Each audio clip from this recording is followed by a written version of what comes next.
Maganda sa alloy kasi mas less sa maintenance kumpara pa sa bakal.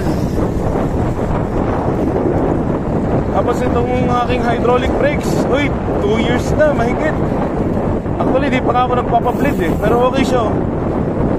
Madalas na napapalitan sa kanya every year brake pads. Pero baka this May magpa-bleed na rin ako ng bagong oil.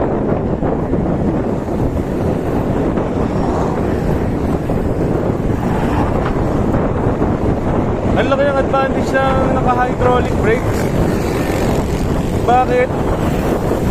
Kumpara mo sa wire brake o mechanical disc brakes, lagi natin nila ginagrasahan yung wire o yung cable nya